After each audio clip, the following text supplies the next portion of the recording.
हैं आप सभी लोग। Welcome to my YouTube channel. This is Rhythm Chawla. So previous video में हमने चैप्टर नंबर 3 कंप्लीट कर दिया था, कंज्यूमर इक्विलिब्रियम यूटिलिटी एनालिसिस। ठीक है, जो किसके ऊपर बेस्ड था? वो बेस्ड था हमारा कार्डियल यूटिलिटी एनालिसिस के ऊपर बेस्ड। ठीक है, तो आज हम चैप्टर नंबर 4 स्टार्ट करेंगे, consumer equilibrium indifference curve analysis. ठीक है, पिछले चैप्टर के अंदर यूटिलिटी एनालिसिस था, अभी इस चैप्टर के अंदर कर्व जो कंज्यूमर इक्विलिब्रियम है वो दो चैप्टर के ऊपर बेस है, दो चैप्टर में पार्ट इक्वल डिवाइड हुए हैं। पहला था यूटिलिटी, अब है कर्व। तो अब कर्व के बारे में हम पढ़ेंगे। अब इससे ये पूरा चैप्टर कर्व से रिलेटेड है। ठीक है, और ये चैप्टर जो है वो किसके ऊपर बेस है? अपना कार्डिनल के ऊपर बेस है, कार्डिनल यूटिलिटी ऑफ एनालिसिस। ठीक है, तो अब स्टार्ट करते हैं। पहले आप चैप्टर नंबर 4 लिख लीजिए, आज की डेट लिख लीजिए, माइक्रो इकोनॉमिक्स, और इस चैप्टर का नाम लिख लीजिए, फिर अपन स्टार्ट करते हैं। तो अपन स्टार्ट करते हैं कंज्यूमर इक्विलिब्रियम। ये आपको पता है कंज्यूमर इक्विलिब्रियम क्या होता है, चैप्टर नंबर 3 में हमने स्टार्ट पढ़ा दिया था। फिर भी इस चैप्टर का नाम कंज्यूमर इक्विलिब्रियम स्टार्ट होता है, तो हम वापस से रिवाइज कर लेते हैं। आपका रिवाइज हो जाएगा, मेरे को भी रिवाइज हो जाएगा। ठीक है, सबसे पहले कंज्यूमर इक्विलिब्रियम क्या होता है? In this situation when he maximises his satisfaction spending his given income across different goods with the given prices. जब कंज्यूमर अपनी जो उसकी क्या होती है सेटिस्फैक्शन होती है वो अपनी मैक्सिमाइज करता है, और अब उसकी गिवन इनकम होती है उसको स्पेंड करता है किस पे? डिफरेंट गुड्स के ऊपर, और डिपेंड करता है उसकी गिवन प्राइसेस के ऊपर। ठीक है, वो होता है कंज्यूमर इक्विलिब्रियम, और it is based on ordinal concept of utility. ये जो पूरा चैप्टर है वो ऑर्डिनल कंसेप्ट ऑफ यूटिलिटी पे बेस है। जो पहला चैप्टर था यूटिलिटी वाला, यूटिलिटी एनालिसिस, वो किस पे बेस था? कार्डिनल वाले पे, रैंक वाला, वाइलो।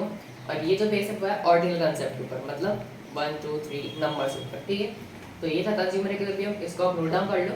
उसके बाद हम पढ़ते हैं कि जो इनडिफरेंस हमें चैप्टर था consumer equilibrium indifference curve analysis. तो इनडिफरेंस कर्व एनालिसिस क्या क्या अजम्पशन है वो पढ़ लेते हैं हम पहले।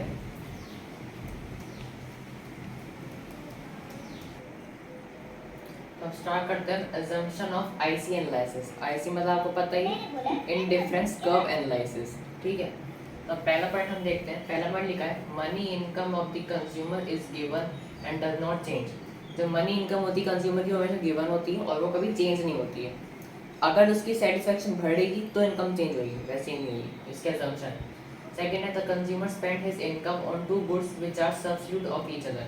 जो कंज्यूमर होता है वो क्या करता है? अपनी इनकम को स्पेंड करता है किसके अंदर? जो दो भी कोई से भी दो सब्स्टिट्यूट है उनके बीच में, तो मतलब कह सकते हैं अपोजिट है। ठीक है, उसके बाद more of a good always give more satisfaction to the consumer. ये तो सिंपल सी बात है कि अगर कंज्यूमर अपनी गुड्स को बढ़ाएगा तो उसको सेटिस्फैक्शन है ऑलरेडी बढ़ेगा। जैसे कि आज वो पेप्सी यूज़ कर रहा है, वो सेटिस्फैक्शन मिल रहा है, कल वो जाके बोलता है कि भाई मेरे को तो ड्यू पे जाना है, ड्यू पिएगा तो उसको और सेटिस्फैक्शन रहेगा, तो फिर वो उस पर जम मारेगा ऐसे। ठीक है, इसमें फोर्थ लिखा है द कंज्यूमर इज रैशनल। कोई थर्ड पॉइंट है, कंज्यूमर रैशनल होता है कि अगर उसकी मतलब इनकम अच्छी है तो वो अपने सेटिस्फैक्शन को मैक्सिमाइज करेगा, सेटिस्फैक्शन मैक्सिमाइज करेगा तो उससे क्या होगा? उसकी जो इनकम है वो भी अच्छी खासी होगी, तो वो अपना सेटिस्फैक्शन हाई करेगा, तो क्या हो जाएगा? जो कंज्यूमर है वो रेशनल हो जाएगा। ठीक है, ये 4 पॉइंट है, अजम्पशन है, इसको आप नोट डाउन कर लो। उसके बाद हम आगे बढ़ते हैं और अपन नए टॉपिक पे स्टार्ट करते हैं, इंडिफरेंस सेट और इंडिफरेंस कर्व। अब इंडिफरेंस सेट क्या होता है और इंडिफरेंस कर्व क्या होता है? सबसे पहले हम पढ़ेंगे इंडिफरेंस सेट क्या होता है।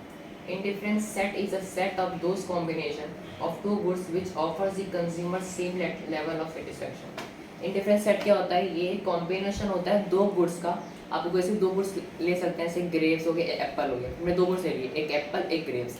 ठीक है, दो गुड्स हो गए, क्या करता है? ऑफर्स करता है, कंज्यूमर क्या फील करता है कि सेम लेवल ऑफ सेटिस्फैक्शन।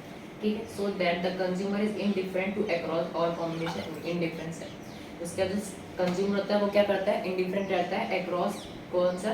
तो जो भी दो कंज्यूम कॉम्बिनेशन होता है इंडिफरेंट सेट के अंदर।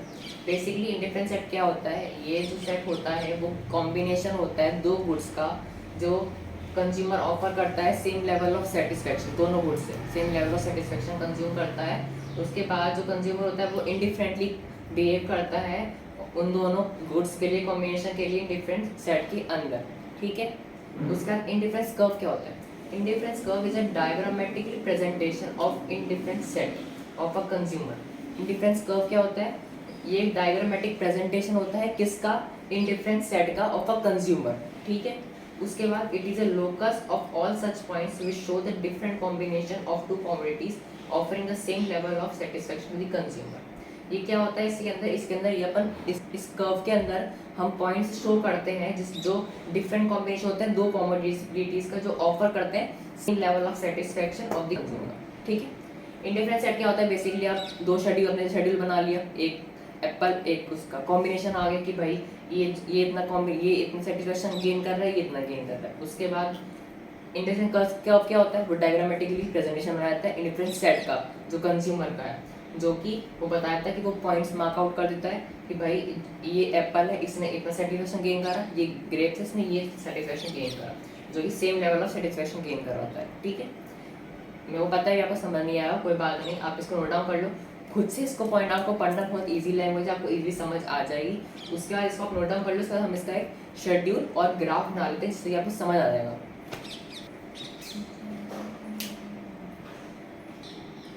देखिए अब मैं यहाँ पे शेड्यूल बना दिया और ग्राफ बना दिया। ठीक है, अब यहाँ पे समझना, ये कॉम्बिनेशन है, पहला है ए बी सी डी। ठीक है, ये कॉम्बिनेशन है, सामने इसके एप्पल्स, ये एक गुड है एप्पल, एक है ग्रेप्स गुड। ठीक है, पहला combination number of goods, A के साथ कितना है number of good 1, grapes 10, B के साथ एप्पल 2 है, ग्रेप्स है 7, सी के अंदर एप्पल है 3, ग्रेप्स है 5 और डी में कितना है एप्पल 4, ग्रेप्स 4। ठीक है, ये शेड्यूल था, ये अपना था इंडिफरेंस सेट। अब मैंने अपन ने इंडिफरेंस कर्व, ये जो बना है ना हमारा पॉइंट आउट, ये हमारा इंडिफरेंस कर्व है। देखिए कैसे बनेगा, सबसे पहले हम नॉर्मल कर्व बना लेंगे, ये वाई एक्सिस, ये एक्स एक्सिस, यहाँ पे हमने एप्पल के पॉइंट्स मार्क आउट कर दिए, यहाँ पे हमने ग्रेप्स के पॉइंट आउट मार्क कर दिए। उसके बाद ये 0 आ गया, ये 1 2 3 4 एप्पल, ये 2 4 6 8, क्योंकि ये लाइन वाइज नहीं थे, तो एक सीक्वेंस में नहीं थे, इसलिए हमने 2 का गैप है इनमें, तो हमने 2 का गैप ले लिया। आप अगर यहाँ पे 10 के बाद 5 होता तो आप 5 5 का गैप ले लेते, वो आपको खुद देखना है। ठीक है, पेपर कुछ भी आ सकता है। ये 2 4 6 8 हमने 10 तक ले लिया। उसके बाद यहाँ पे देखिए 1 10, एप्पल्स 1 है, ग्रेप्स 10 है, एप्पल 1 है, ग्रेप्स 10 है, हमने पॉइंट आउट मार्क कर दिया, ए का कॉम्बिनेशन था। ठीक है, नेक्स्ट अपने 2 7, 2 और ये आ गया 6 7, 8 के बीच में 7 आ गया, हमने बी पॉइंट मार्क आउट कर दिया। इसका थर्ड है 3 और 5, ये 3 और ये आ गया 5, यहाँ पे सी पॉइंट मार्क आउट कर दिया। फोर्थ है ना 4 और 4, ये 4 और ये 4, ये हमने पॉइंट मार्क कर दिया डी का नाम से। ठीक है, उसके बाद हमने क्या करा, ये जो हमने यहाँ पे लाइन खींची है, ये हमारा इंडिफरेंस सेट। ठीक है, और हमने इन पॉइंट्स को एक सीक्वेंस में खींच दिया। ठीक है, लाइन ड्रॉ कर दी कि भाई ये पता चल रहा है कि अपना ये जो कर्व है वो ऐसे बन रहा है। ये जो हमारा पॉइंट आउट ने मार्क करे हैं, इनको हमने जोड़ा एक साथ, तो ये हमारा इंडिफरेंस कर्व बन गया। ठीक है, ये एप्पल सी ग्रेप्स। ठीक है, तो ये इंडिफरेंस सेट हो गया। ये इंडिफरेंस मैंने कर्व को बता दी कैसे बनता है, जो मैंने आपको डिफाइन पे लिखवाई थी वो ऐसे बने। ठीक है, डिफाइन से आप समझ सकते हैं कि भाई ग्राफ ऐसे बनेगा, नहीं तो पहले ग्राफ बना लो, उससे आप डिफाइन को एक्सप्लेन कर दो, कुछ भी कर सकते हो। ठीक है, इसको आप नोट डाउन कर लो, ये खत्म हो गया। उसके बाद हम आगे पढ़ते हैं प्रॉपर्टीज क्या क्या होती है आईसी कर्व की।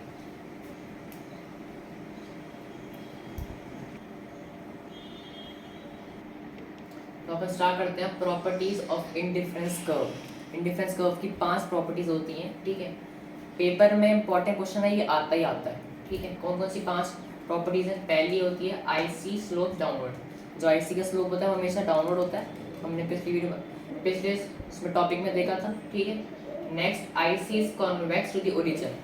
ओरिजिन से कॉन्वेक्स होता है, मतलब ऐसे होता है, ये कॉन्वेक्स होता है और ये कॉनकेव होता है। तो आईसी जो होता है वो हमेशा कॉन्वेक्स होता है ओरिजिन से। ठीक है, उसके बाद थर्ड पॉइंट है IC higher IC shows higher level of satisfaction. जितनी ज़्यादा आईसी कर्व हायर होगा उतना ही जो लेवल ऑफ सेटिस्फेक्शन है वो हायर होगा। अगर आईसी अपना लेवल जो आईसी है वो हमारा लोअर है, तो जो लेवल ऑफ सेटिस्फेक्शन है वो भी हमारा लोअर होगा। ठीक है, फोर्थ होता है आईसी डू नॉट टच और इंटरसेक्ट ईच अदर। आईसी जो है वो हमेशा टच नहीं होता, टच नहीं होता, वो क्या होता है इंटरसेक्ट हो सकता है। जैसे कि एक लाइन ऐसे आ रही है, एक लाइन ऐसे आ रही है, तो दूसरी लाइन ऐसे आ रही है, तो ये इंटरसेक्ट हो गए, ऐसा हो सकता है। ठीक है, IC does not touch x axis और वाई एक्सिस। अगर आईसी वाई एक्सिस को टच कर रही है तो एक्स एक्सिस को टच नहीं करेगी, और एक्स एक्सिस को टच कर रही है तो वाई को नहीं करेगी। दोनों को टच नहीं करेगी एक साथ, या तो एक्स को करेगी वाई को नहीं करेगी, वाई करेगी तो एक्स को नहीं करेगी। ठीक है, आपको थोड़ा समझ नहीं आया कोई बात नहीं, पहले आप इस प्रॉपर्टीज को रिटर्न डाउन कर लो, उसके बाद हम हर एक प्रॉपर्टी का अलग अलग ग्राफ देख लें, आपको क्लियर समझ आ जाएगा।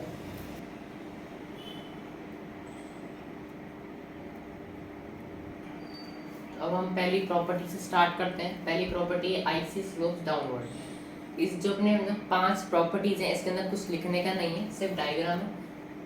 प्रॉपर्टी का नाम लिखो, डायग्राम बनाओ, खत्म। ठीक है। आईसी स्लोप डाउनवर्ड हमेशा डाउनवर्ड स्लोप रहता है। आप ऐसे डायग्राम बना सकते हैं, जैसे कि हमने एज्यूम कर लिया, कुछ भी डायग्राम बना दिए।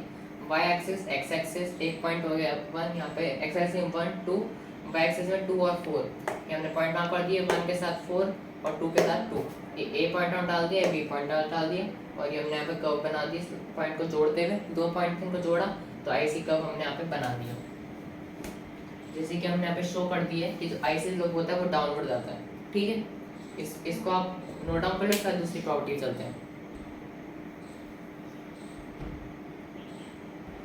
अब दूसरी प्रॉपर्टी है IC is convex to the origin. Convex मतलब मैंने आपको बताया था ऐसे। ठीक है। ये होता है कॉन्वेक्स और ये होता है अपना कॉनकेव। कॉनकेव और कॉन्वेक्स में बहुत बड़ा डिफरेंस है। ठीक है। जो आईसी होता है वो हमेशा क्या होता है, ओरिजिन के कॉन्वेक्स में होता है। यहाँ पे डायग्राम में शो कर सकते हैं। कॉनकेव मत लिख देना, कॉन्वेक्स ही है। ठीक है। ये डायग्राम बना लो, इससे हम थर्ड प्रॉपर्टी चलते हैं।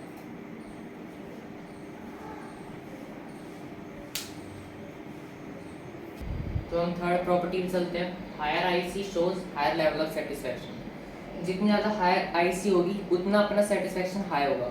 कैसे होएगा देखिए, एक्स एक्सिस ये वाई एक्सिस हो गया, X axis good X good Y. अब हमने यहाँ पे क्या कर रखा है, 3 लाइन ड्रॉ कर रखी है। पहला है ये IC1, दूसरा IC2, तीसरा IC3। ठीक है। ये क्या शो कर रहा है, जितनी ज़्यादा अपनी आईसी बढ़ेगी उतना जो कंज्यूमर है उसकी क्या होगी, लेवल ऑफ सेटिस्फैक्शन हाई होएगा। अगर इसकी इतना ही होती तो लेवल ऑफ सेटिस्फैक्शन है कंज्यूमर का इतना ही होता। अब ये 1 पॉइंट और बढ़ गया तो और बड़ा हायर हो गया, और बढ़ गया तो और हाई हो गया। जितना ज़्यादा आईसी अपना कर्व लेगी, हायर लेगी, उतना जो कंज्यूमर की सेटिस्फैक्शन है वो भी हायर होगी। ठीक है। ये डायग्राम ऐसे शो करना है आपको, इसको आप नोट डाउन कर लो। इसका प्रॉपर्टी नंबर 4 पे चलते हैं।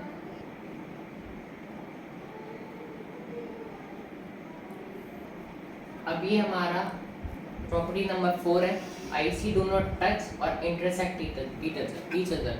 ठीक है। टच नहीं होता पर इंटरसेक्ट हो सकता है। कैसे हो सकता है वो मैंने आपको डायग्राम में शो कर रहा था, आप देख सकते हैं यहाँ पे।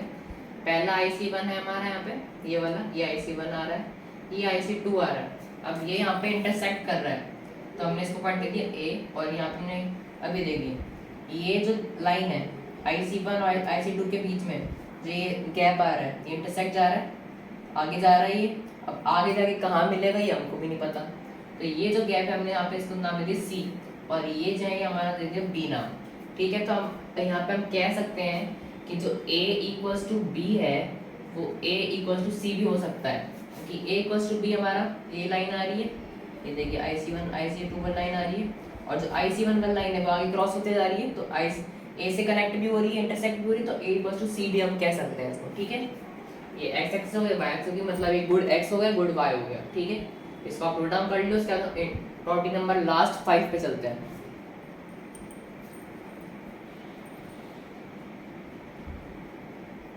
तो अब हमारी लास्ट प्रॉपर्टी है आईसी कर्व की, क्या है, IC does not touch x axis और y एक्सिस। अगर x एक्सिस को टच कर रही है तो y एक्सिस को टच नहीं करेगी, y एक्सिस को टच करेगी तो x एक्सिस को टच नहीं करेगी। कैसे नहीं करेगी देखिए, यहाँ पे मैं डायग्राम में शो कर रखा है। ये है हमारा y एक्सिस, ये हमारा है x एक्सिस डायग्राम। ठीक है। y एक्सिस के अंदर अभी y एक्सिस को टच कर रही है पर x एक्सिस को टच नहीं कर रही है, हमारा आईसी कर्व है। तो इसके अंदर हम ये क्या कह सकते हैं कि जब आईसी कर्व जो आईसी है वो y एक्सिस को टच करेगा तो जो कंजम्पशन ऑफ x है वो 0 रहेगा। यहाँ पे लिख सकते हैं y एक्सिस, ये लिख सकते हैं आप IC touch on y axis। ठीक है। IC अगर टच कर रहा है y एक्सिस के ऊपर तो 0 कंजम्पशन होगा, 0 कंजम्पशन ऑन x। ठीक है। अगर IC टच कर रहा है y एक्सिस के ऊपर, जो कंजम्पशन ऑफ कंजम्पशन होगा x का वो 0 रहेगा, ठीक है। और इसी तरीके से अगर x एक्सिस टच कर रहा है, x एक्सिस के ऊपर टच कर रहा है आईसी कर्व, तो जो कंजम्पशन ऑफ y है वो 0 रहेगा। वो भी आप यहाँ लिख सकते हैं, मैं लिख देता हूँ, आईसी टच x एक्सिस, उससे क्या हो जाएगा 0 consumption of y on y, ठीक है। अगर आईसी टच कर रहा है एक्स एक्सिस को, जो कंजम्पशन है y का क्या हो जाएगा वो 0 हो जाएगा, यहाँ पे टच नहीं कर रहा। यहाँ पे y पर टच कर रहा है तो कंजम्पशन ऑफ x का क्या हो जाएगा वो 0 हो जाएगा, ठीक। सिंपल सा था। मैं डायग्राम अलग अलग इसलिए बनाया जिससे कि आपको समझ आ जाए कि एक्स एक्सिस और y एक्सिस का डायग्राम कैसे बनेगा। इसको आप नोट डाउन कर लो।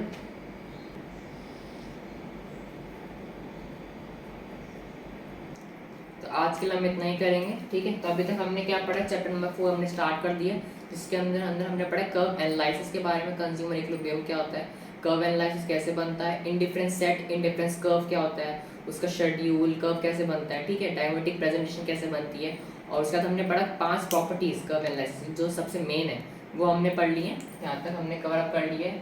लास्ट प्रॉपर्टी हमने 5 प्रॉपर्टी थी विद डायग्राम हमने बना ली, इससे आपको इजीली समझ आ जाएगा, कोई दिक्कत नहीं है। कोई भी दिक्कत आती है तो कमेंट सेक्शन पूछ लीजिए, मैं आपको बता दूंगा दोबारा। डिस्क्रिप्शन मेरा इंस्टाग्राम आईडी आ रहा होगा, वहाँ से जाके आप पूछ सकते हैं, कोई दिक्कत नहीं है, ठीक है। जैसे आपने अकाउंट्स की वेब सीरीज़ को आपने इंटरेस्ट दिखाया अच्छे से, इकोनॉमिक्स की भी सीरीज़ को अच्छे से इंटरेस्ट दिखाइए, अच्छे से देखिए, वीडियो को लाइक करिए, अब ज़्यादा से ज़्यादा अपने फ्रेंड्स को या फिर अपने रिलेटिव्स को शेयर आउट कर दीजिए जिससे कि उनको भी समझ आएगा, वो भी पढ़ेंगे, ठीक है। वीडियो को सब्सक्राइब कर देना, और जो भी नया आया चैनल प्लीज़ सब्सक्राइब कर देना, उसको बेल बटन आ रहा है उसको प्रेस कर देना, जिससे कि अपकमिंग वीडियोज होंगी वो आपके पास आती रहेंगी, ठीक है। मिलते हैं आपके साथ नई वीडियो में, जल्दी मिलेंगे, जिससे कि हम इस चैप्टर को खत्म कर देंगे 2-3 वीडियोज़ में। सो मिलते हैं आपके साथ, टेक केयर, बाय।